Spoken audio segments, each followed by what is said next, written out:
eastern Massasauga rattlesnake is a small species of rattlesnake belonging to the Cistrurus genus. This genus contains two groups of rattlesnakes, Massasaugas and pygmies. I've never seen a rattlesnake do that. He's moving his tail, but it's not buzzing. They are often tan in coloration with dark brown blotches running along the body. Some, however, have hints of bright yellow or gold that run around blotching at the top of their head. They are often confused with a similar color and pattern snake, the eastern fox snake. This species is non-venomous, but also has the ability to rattle its tail and rear up in a defensive posture, making it all the more convincing. They are found in 10 Midwest and northeastern states, as well as being one of 3 remaining venomous species to inhabit Canada. Nicknamed the swamp rattler, these rattlesnakes live in swampy wetland habitat and rely on crayfish burrows for shelter. The snakes will also use these burrows to overwinter, as they are less likely to freeze and provide water for the snake.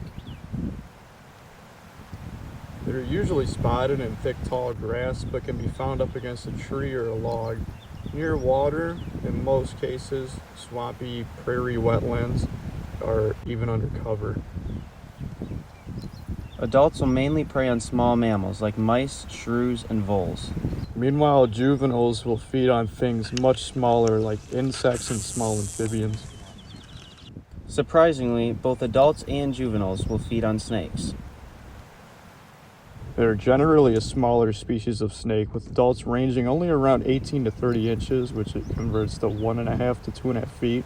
However, the biggest individual is found a whopping 39.5 inches. They have a potent cytotoxic venom that, if bitten, begins to destroy tissue and lead to internal bleeding. In addition, they also carry a hemotoxic venom. This venom disrupts the flow of blood, which prevents it from clotting and can cause more severe internal bleeding. However, due to their size, they have relatively small fangs and venom glands, making their venom not only more precious, but also limited. Juvenile Massasaugas have an LD50 score of around 2.5 UGs over G, whereas adults score around 0.7 to 0.81 UG over G. This means adults have a more potent venom than the juveniles. Like all rattlesnakes, they give birth to live young, anywhere between 5 and 20 babies at one time. Breeding most often happens in spring, and the mom will hold the babies for about 3 months before giving birth in the fall. Unfortunately, the eastern Massasauga is at a huge decline and is now only found in one location in our home state of Illinois. A rattlesnake that was once very plentiful, thriving, and an easy-to-find snake within the last 50 to 100 years is now almost completely vanished and is heavily protected. The main cause of their rapid decline is mainly due to habitat loss, such as draining of wetlands and development over prairies for agriculture. Another huge reason for their rapid decline was from roundups.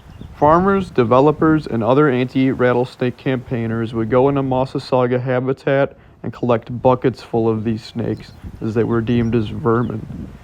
Even today, the species still faces occasional persecution and habitat fragmentation. We are both very fortunate to have been able to find a handful of these little guys in 2 separate outings to a swampland prairie in northeastern Ohio. One of the few remaining strongholds left for this struggling species.